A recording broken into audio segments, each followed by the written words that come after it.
সূরা আল কাহাফ। বিসমিল্লাহির রহমানির রহিম।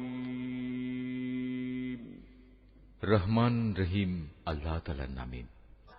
সব তারিফ আল্লাহ তাআলার জন্য, যিনি তার একজন বিশেষ বান্দার প্রতি এ গ্রন্থ নাজিল করেছেন এবং তার কোথাও তিনি কোন রকম বক্রতা রাখেননি।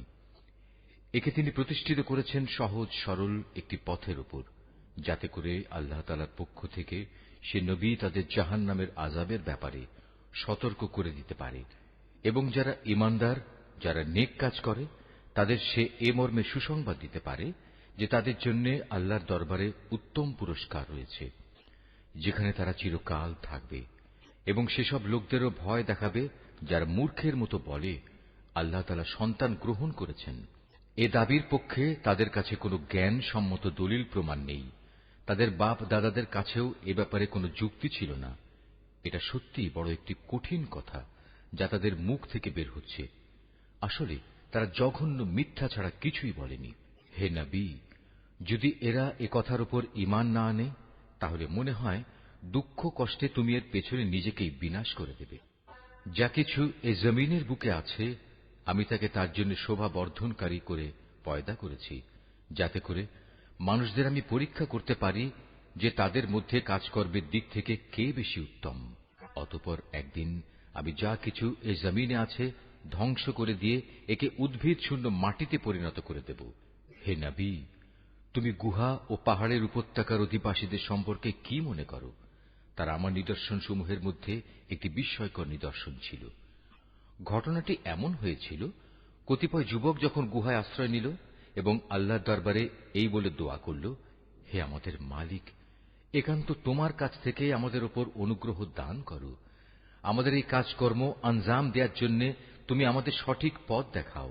অতঃপর আমি গুহার ভেতরে তাদের কানে বহু বছর ধরে ঘুমের পর্দা লাগিয়ে রাখলাম। তারপর এক পর্যায়ে আমি তাদের ঘুম থেকে উঠিয়ে দিলাম, যাতে করে আমি একথা জেনে নিতে পারি তাদের দুদলের মধ্যে কোন দলটি ঠিক করে বলতে পারে যে তারা কতদিন সেখানে অবস্থান করেছিল। হে নবী, আমি তোমার কাছে তাদের বৃত্তান্ত সঠিকভাবে বর্ণনা করছি। মূলত তারা ছিল কতিপয় নওজোয়ান ব্যক্তি, যারা তাদের মালিকের উপর ঈমান এনেছিল। আমি তাদের হেদায়েতের পথে এগিয়েও দিয়েছিলাম। আমি তাদের অন্তঃকরণকে ধৈর্য দ্বারা দৃঢ়তা দান করেছি। যখন তারা আল্লাহর পথে দাঁড়িয়ে গেল এবং ঘোষণা করল, আমাদের মালিক তো হচ্ছেন তিনি, যিনি আসমান সমূহ ও জমিনের মালিক। আমরা কখনো আল্লাহ তাআলা ছাড়া আর কাউকে ডাকব না। যদি আমরা এমন অযৌক্তিক কথা বলি, তাহলে তা হবে মারাত্মক দিন বিরোধী কাজ। এরা হচ্ছে আমাদের স্বজাতির লোক, যারা তাকে বাদ দিয়ে অসংখ্য মাবুদের গোলামি গ্রহণ করেছে। তারা যদি সত্যবাদী হয়, তাহলে তারা স্পষ্ট দলিল নিয়ে আসে না কেন? তার চাইতে বড় জালেম আর কে, যে আল্লাহ তাআলার উপর মিথ্যা আরোপ করে? অতঃপর জোয়ানরা পরস্পরকে বলল, আল্লাহ তাআলা ছাড়া অন্যদের যারা মাবুদ বানায়, তাদের কাছ থেকে তোমরা যখন বিচ্ছিন্ন হয়ে চলেই গেলে, তখন তোমরা এখান থেকে বের হয়ে বিশেষ একটি গুহায় গিয়ে আশ্রয় নাও। তোমাদের মালিক তোমাদের উপর তার রহমতের ছায়া বিস্তার করে দেবেন এবং তোমাদের বিষয়গুলো তোমাদের জন্য সহজ করে দেবেন। হে নবী, তুমি যদি সে গুহা দেখতে, তাহলে দেখতে পেতে তারা তার মধ্যবর্তী এক প্রশস্ত চত্বরে অবস্থান করছে। সূর্য তার উদয়কালে তাদের গুহার দক্ষিণ পাশ দিয়ে হেলে যাচ্ছে, আবার যখন তা অস্ত যায় তখন তা গুহার বাম পাশ দিয়ে অতিক্রম করে। সূর্যের প্রখরতা কখনো তাদের কষ্টের কারণ হয় না। আসলে এ সবই হচ্ছে আল্লাহ তাআলার কুদরতের নিদর্শন। এ সব নিদর্শনের মাধ্যমে আল্লাহ তাআলা যাকে হেদায়েত দান করেন, সেই একমাত্র হেদায়েত প্রাপ্ত হয়, আর যাকে তিনি গোমরাহ করেন, সে কখনো কোনো পথ প্রদর্শনকারী ও অভিভাবক পেতে পারে না। হে নবী, তুমি যদি দেখতে, তাহলে তুমি তাদের ভাবতে তারা বুঝি জেগেই রয়েছে, যদিও তারা ছিল ঘুমন্ত। আমি তাদের কখনো ডানে কখনো বামে পরিবর্তন করে দিতাম। তাদের কুকুরটি গুহার সামনে তার হাত দুটি প্রসারিত করে পাহারারত অবস্থায় বসেছিল। তুমি যদি তাদের দিকে সত্যি উঁকি মেরে দেখতে, তাহলে তুমি অবশ্যই তাদের কাছ থেকে পেছন ফিরে পালিয়ে যেতে এবং তাদের এ আজব দৃশ্য দেখে তুমি নিঃসন্দেহে ভয়ে আতঙ্কিত হয়ে যেতে। এভাবেই তাদের আমি ঘুম থেকে উঠিয়ে দিলাম, যাতে করে তারা তাদের অবস্থান সম্পর্কে নিজেরা পরস্পরে জিজ্ঞাসাবাদ করে। কথা প্রসঙ্গে তাদের মধ্যে থেকে এক ব্যক্তি বলল, বলো তো, তোমরা এ গুহায় কতকাল অবস্থান করেছ? তারা বলল, বড় জোর একদিন কিংবা তার চাইতেও কম সময়ে আমরা এখানে অবস্থান করেছি। অতঃপর যখন তারা একমত হতে পারল না, তখন তারা বলল, তোমাদের মালিকই একথা জানেন, তোমরা এ গুহায় কতকাল অবস্থান করেছ। এখন সে বিতর্ক রেখে বরং তোমরা তোমাদের একজনকে তোমাদের এ রৌপ্য মুদ্রা সহ শহরে পাঠাও। সে বাজারে গিয়ে দেখুক কোন খাবার উত্তম, সেখান থেকে কিছু খাবার তোমাদের কাছে নিয়ে আসুক। সে যেন বিচক্ষণতার সাথে কাজ করে এবং সে যেন কাউকেই তোমাদের ব্যাপারে কিছু জানতে না দেয়। যদি তারা তোমাদের সম্পর্কে জানতে পারে, তাহলে তারা তোমাদের প্রস্তরাঘাত করে হত্যা করবে, কিংবা তোমাদের জোর করে তারা তাদের দিনে ফিরিয়ে নেবে। আর একবার তেমনটি হলে কখনোই তোমরা মুক্তি পাবে না। আর এভাবেই আমি একদিন তাদের ব্যাপার শহরবাসীদের জানিয়ে দিলাম, যাতে করে তারা একথা জানতে পারে, মৃতকে জীবন দেওয়ার ব্যাপারে আল্লাহ তাআলার ওয়াদা আসলেই সত্য, এবং কিয়ামতের আসার ব্যাপারেও কোন রকম সন্দেহ নেই। যখন তারা নিজেদের মধ্যে এ নিয়ে বিতর্ক করে যাচ্ছিল, তখন কিছু লোক বলল, তাদের সম্মানে তাদের উপর একটি স্মৃতিসৌধ নির্মাণ করে দাও। আসলে তোমাদের মালিকই তাদের সম্পর্কে সর্বাধিক খবর রাখেন। অপরদিকে যেসব মানুষ তাদের কর্তব্য কাজের উপর বেশি প্রভাবশালী ছিল, তারা বলল, স্মৃতিসৌধ বানানোর বদলে চলো আমরা তাদের উপর একটি মসজিদ বানিয়ে দেই। কিছু লোক বলে, গুহার অধিবাসীরা ছিল ৩ জন, ওদের মধ্যে চতুর্থটি ছিল ওদের পাহারাদার কুকুর। আবার কিছু লোক বলে তারা ছিল ৫ জন, তাদের ষষ্ঠটি ছিল ওদের কুকুর। আসলে অজানা অদেখা বিষয়সমূহের প্রতি এরা খামাখা অনুমান নিক্ষেপ করি এ সব কিছু বলছে। তাদের কেউ বলে ওরা ছিল ৭ জন এবং অষ্টমটি ছিল তাদের কুকুর। হে নবী, তুমি এদের বলো, হ্যাঁ, আমার মালিক ভালো করেই জানেন ওদের আসল সংখ্যা কত ছিল। তাদের সংখ্যা খুব কম সংখ্যক লোকই বলতে পারে। তুমিও এদের ব্যাপারে সাধারণ আলোচনার বাইরে বেশি বিতর্ক করো না এবং তাদের সম্পর্কে খামাখা অন্য মানুষদের কাছেও জিজ্ঞাসাবাদ করো না। হে নবী, কখনো কোনো কাজের ব্যাপারে একথা বলো না, এ কাজ আমি আগামীকাল করব। হ্যাঁ, বরং এভাবে বলো, আল্লাহ তাআলা যদি চান তাহলেই আমি আগামীকাল এ কাজটা করব। যদি কখনো কোনো কিছু ভুলে যাও, তাহলে তোমার মালিককে স্মরণ করো এবং বলো, সম্ভবত আমার মালিক এ কাহিনীর চাইতে নিকটতর কোনো কল্যাণ দিয়ে আমাকে পথ দেখাবেন। তারা তাদের এ গুহায় কাটিয়েছে মোট ৩০০ বছর। কেউ অবশ্য এর সাথে আরো ৯ বছর যোগ করেছে। হে নবী, তুমি বলো, বস্তুত একমাত্র আল্লাহ তাআলাই সঠিক করে বলতে পারেন ওরা গুহায় কত বছর কাটিয়েছে। আসমান সমূহ ও জমিনের যাবতীয় অজানা অদেখা বিষয়ের জ্ঞান তো একমাত্র তার জন্য নির্দিষ্ট রয়েছে। কত সুন্দর দ্রষ্টা তিনি, কত সুন্দর শ্রোতা তিনি। তিনি ছাড়া তাদের দ্বিতীয় কোনই অভিভাবক নেই। আল্লাহ তাআলা নিজের কর্তৃত্ব ও ক্ষমতায় অন্য কাউকে কখনো শরীক করেন না। হে নবী, তোমার উপর তোমার মালিকের যে কিতাব নাজিল করা হয়েছে তা তুমি তেলাওয়াত করতে থাকো। তার কিতাবে বর্ণিত কথাবার্তা রদবদল করার কেউই নেই।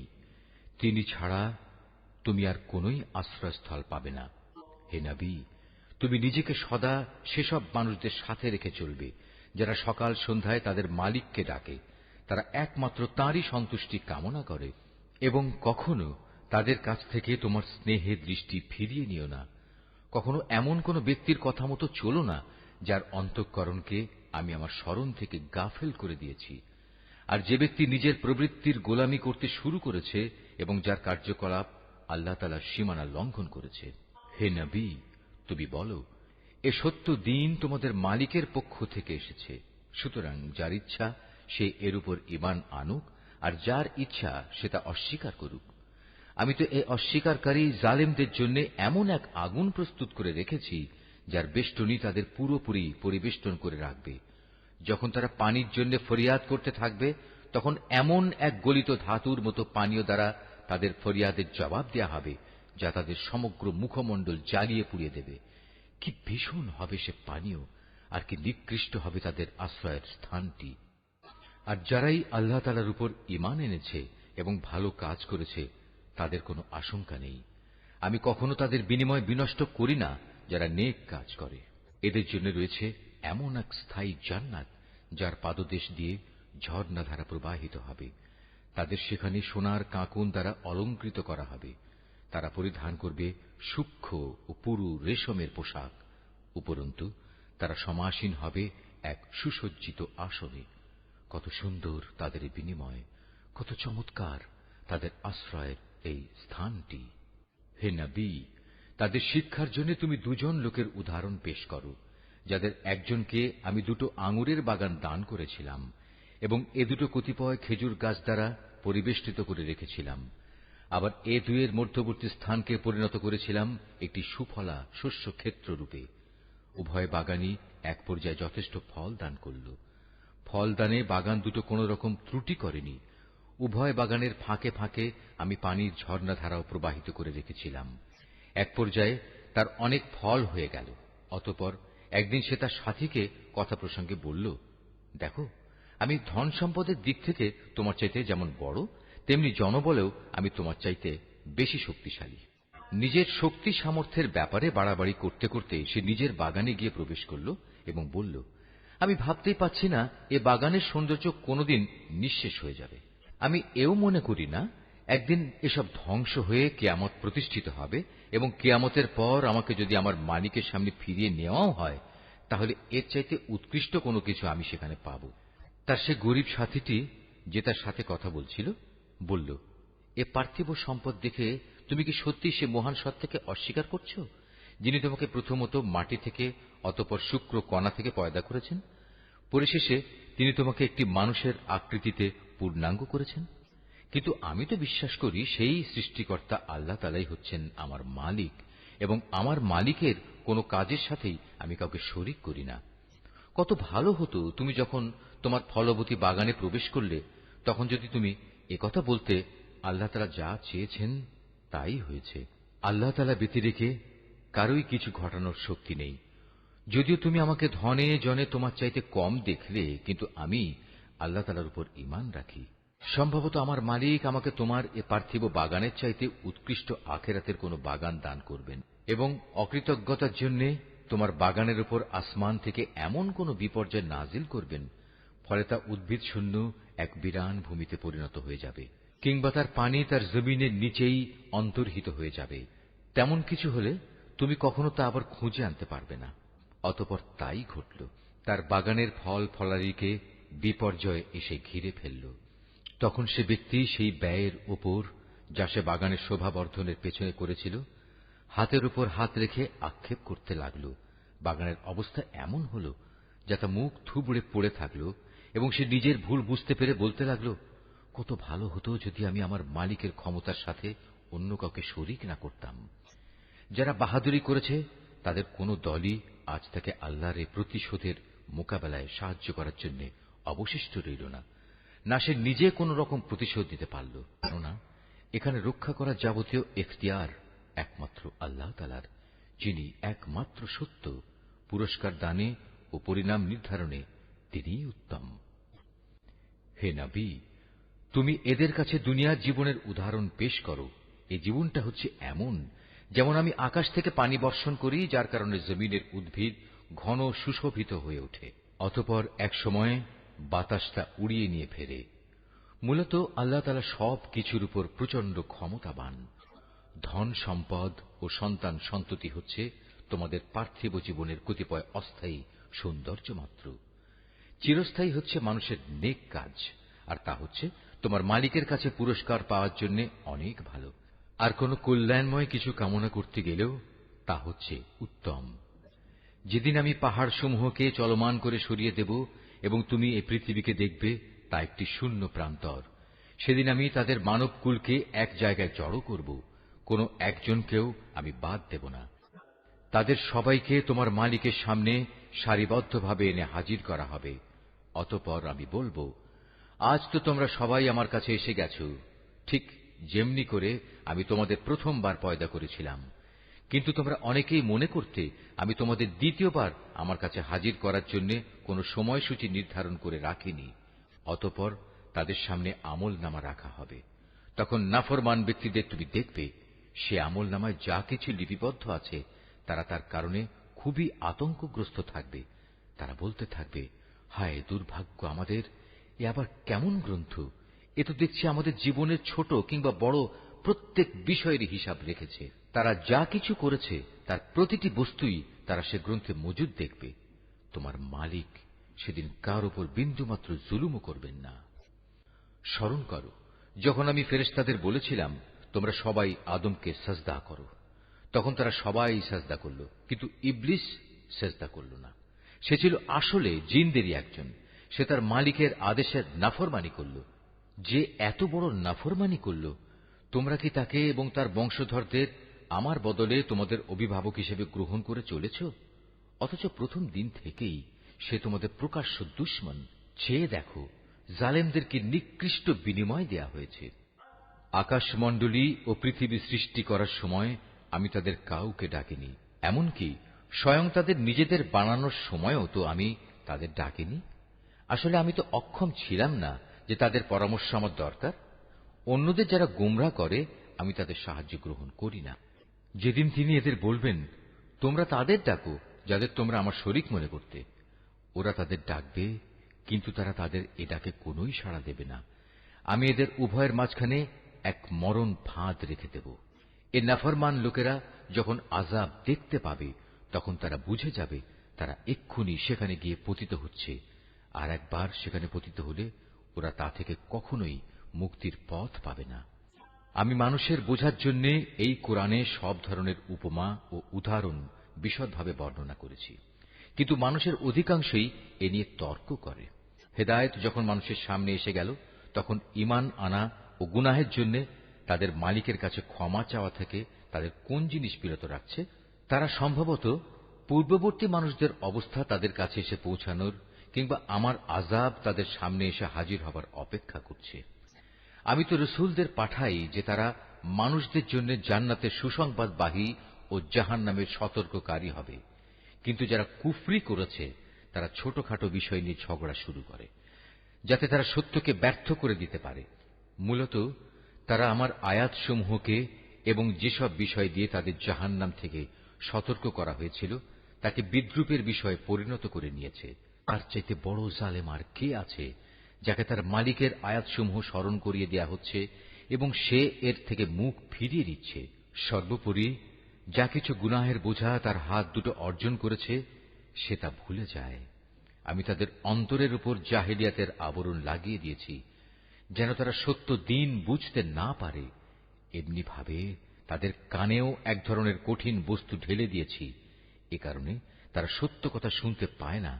অতএব হে নবী, তুমি ওদের যতই হেদায়েতের পথে ডাকো না কেন, তাদের কখনো হেদায়েত দেয়া হবে না। নবী, তোমার মালিক বড়ই ক্ষমাশীল ও দয়াবান। তিনি যদি তাদের সবাইকে তাদের কৃতকর্মের জন্য শাস্তি দিতে চাইতেন, তাহলে তিনি সহজেই তা ত্বরান্বিত করতে পারতেন। বরং এর পরিবর্তে তাদের জন্য শাস্তির একটি প্রতিশ্রুত ক্ষণ রাখা আছে, যা থেকে ওদের কারুই পরিত্রাণ নেই। এ জনপদ ও তাদের অধিবাসীরা যখন আল্লাহ তাআলা সীমা লঙ্ঘন করেছিল, তখন আমি তাদের নির্মূল করে দিয়েছি। তাদের ধ্বংসের জন্যও একটি দিনক্ষণ নির্দিষ্ট ছিল।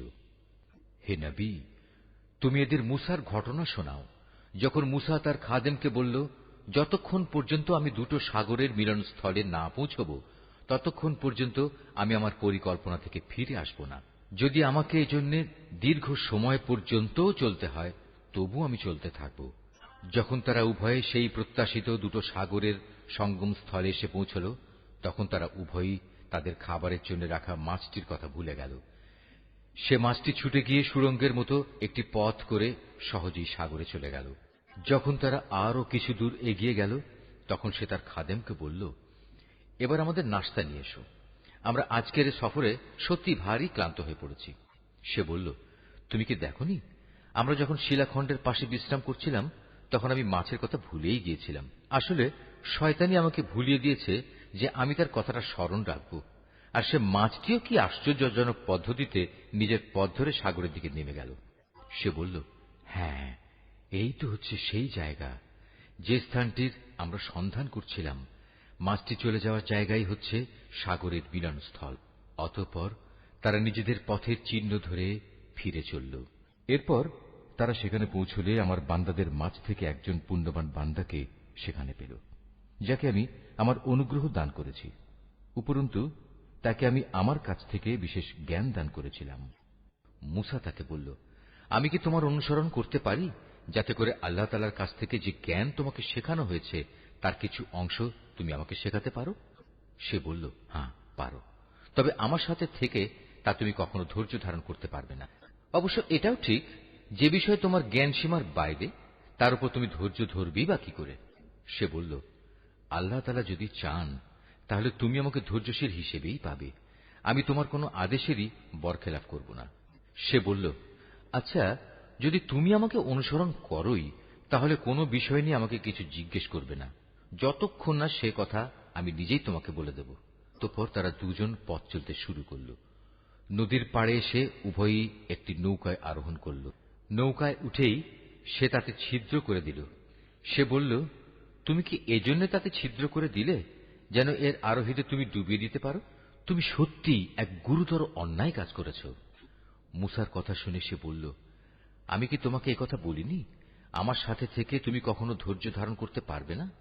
সে বলল, আমি যে ভুল করেছি সে ব্যাপারে তুমি আমাকে পাকড়াও করো না, এবং এ ব্যাপারে আমার উপর বেশি কঠোরতাও আরোপ করো না।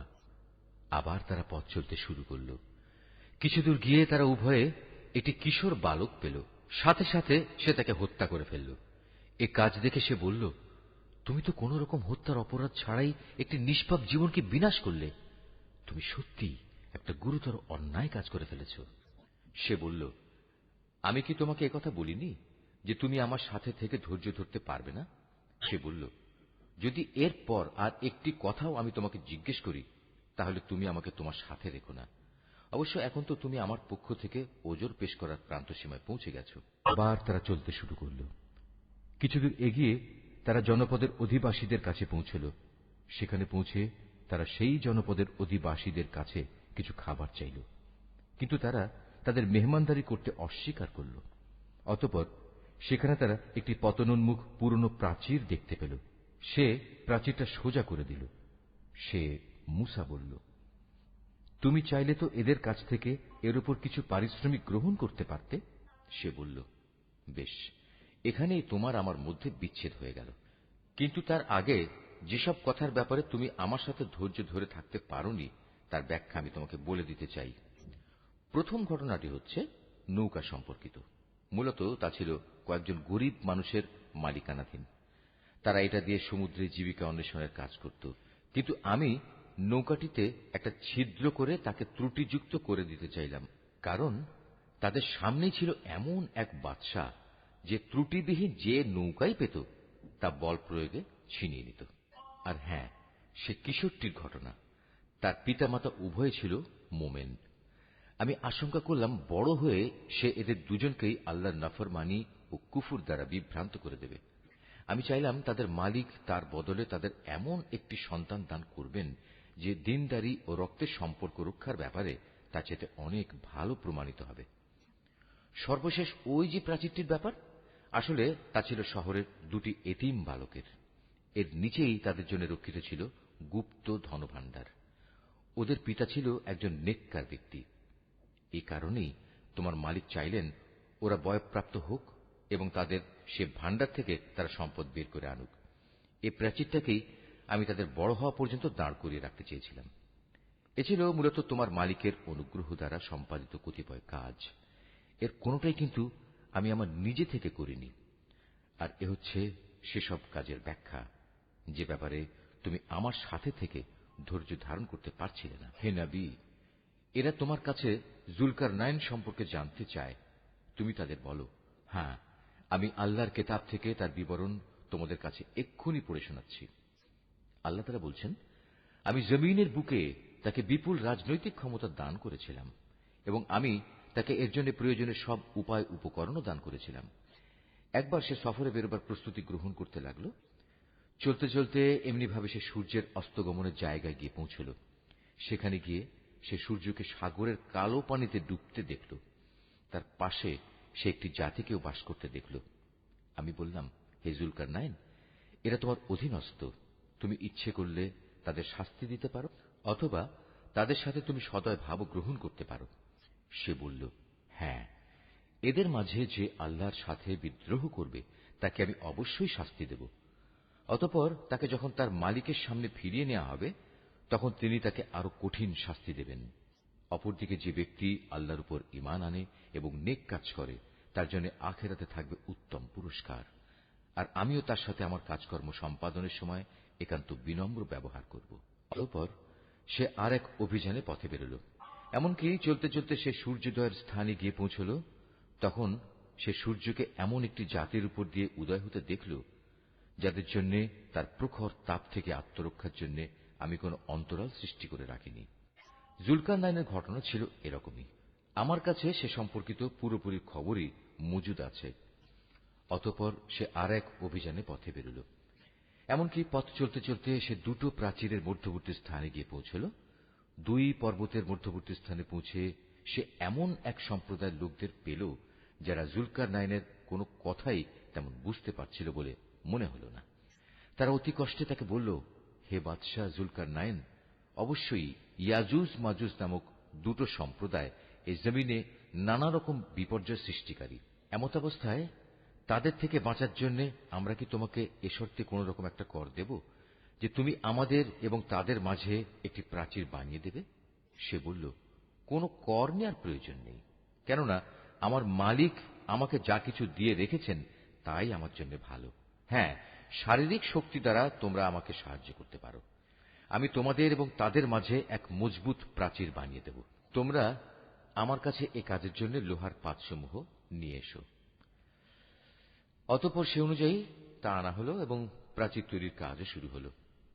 যখন মধ্যবর্তী ফাঁকা স্থানটি পূর্ণ হয়ে লৌহ স্তূপগুলো দুটো পর্বতে সমান হয়ে গেল তখন সে তাদের লক্ষ্য করে বলল, তোমরা হাঁপড়ে দম দিতে থাকো। অতঃপর যখন তা আগুনের মতো উত্তপ্ত হল তখন সে বলল, এখন তোমরা আমার কাছে কিছু গলানো তামা নিয়ে এসো, আমি তা এর ওপর ঢেলে দেব। সুতরাং এভাবেই এমন একটি মজবুত প্রাচীর তৈরি হয়ে গেল যে তারা তারপর উঠতে সক্ষম হল না, না তারা তা ভেদ করে বাইরে আসতে পারল। জুলকারনাইন বলল, এই যা কিছু হয়েছে তা সবই আমার মালিকের অনুগ্রহে হয়েছে, কিন্তু যখন আমার মালিকের ওয়াদা মতো কিয়ামত আসবে তখন তিনি তা চূর্ণ বিচূর্ণ করে একাকার করে দেবেন। আর আমার মালিকের ওয়াদা হচ্ছে সত্য ওয়াদা। কিয়ামতের আগে আমি তাদের দলে দলে ছেড়ে দেব। তারা সমুদ্রের ঢেউয়ের আকারে একদল আরেক দলের মধ্যে প্রবিষ্ট হবে। যখন সিঙায় ফুৎকার দেয়া হবে তখন তাদের সবাইকে আমি হাসরের ময়দানে একত্রিত করব। সেদিন আমি জাহান্নামকে তার অবিশ্বাসীদের সামনে এনে হাজির করব। যাদের চোখের মধ্যে আমার স্মরণ থেকে আবরণ পড়েছিল তারা হেদায়েতের কথাই শুনতে পেত না। কাফেররা কি একথা মনে করে নিয়েছে যে তারা আমার বদলে আমারই কতিপয় গোলামকে অভিভাবক বানিয়ে নেবে, আর আমি এ ব্যাপারে তাদের কোনো জিজ্ঞাসাবাদই করব না? আমি তো জাহান্নামকে কাফেরদের মেহমানদারির জন্য সাজিয়ে রেখেছি।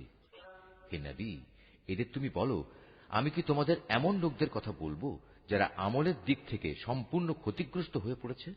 এরা হচ্ছে সেসব লোক যাদের সমুদায় প্রচেষ্টা এই দুনিয়ায় বিনষ্ট হয়ে গেছে, অথচ তারা মনে মনে ভাবছে তারা বুঝি ভালো কাজই করে যাচ্ছে। এরাই হচ্ছে সেসব লোক যারা তাদের মালিকের আয়াতসমূহকে অস্বীকার করে এবং অস্বীকার করে তার সাথে ওদের সাক্ষাতের বিষয়টিও। এর ফলে ওদের সব কর্মই নিষ্ফল হয়ে যায়। তাই কিয়ামতের দিন আমি তাদের জন্য ওজনের কোনো মানদণ্ড স্থাপন করব না। এটাই জাহান্নাম, এটাই হলো তাদের যথার্থ পাওনা, কেননা তারা স্বয়ং স্রষ্টাকেই অস্বীকার করেছে। উপরন্তু তারা আমার আয়াতসমূহ ও তার বাহক রসুলদের বিদ্রূপের বিষয় হিসেবে গ্রহণ করেছে। অপরদিকে যারা আল্লাহ তাআলার উপর ঈমান এনেছে এবং সে অনুযায়ী নেক আমল করেছে তাদের মেহমানদারির জন্য জান্নাতুল ফিরদাউস সাজানো রয়েছে। সেখানে তারা চিরদিন থাকবে। সেদিন তারা সেখান থেকে অন্য কোথাও যেতে চাইবে না। হে নবী, তুমি এদের বলো, আমার মালিকের প্রশংসার কথাগুলো লিপিবদ্ধ করার জন্য যদি সমুদ্র কালি হয়ে যায় তাহলে আমার মালিকের জ্ঞানের কথা লেখা শেষ হওয়ার আগেই সমুদ্র শুকিয়ে যাবে। এমনকি যদি আমি তার মতো আরো সমুদ্রকে লেখার কালি করে সাহায্য করার জন্য নিয়ে আসি তবু। হে নবী, তুমি এদের বলো, আমি তো তোমাদের মতোই একজন রক্ত মাংসের মানুষ, তবে আমার উপর ওহী নাজিল হয় আর সে ওহীর মূল কথা হচ্ছে তোমাদের মাবুদ হচ্ছেন একজন। অতএব তোমাদের মাঝে যদি কেউ তার মালিকের সাক্ষাৎ কামনা করে সে যেন হামেশা নেক আমল করে, সে যেন কখনো তার মালিকের ইবাদতে অন্য কাউকে শরীক না করে।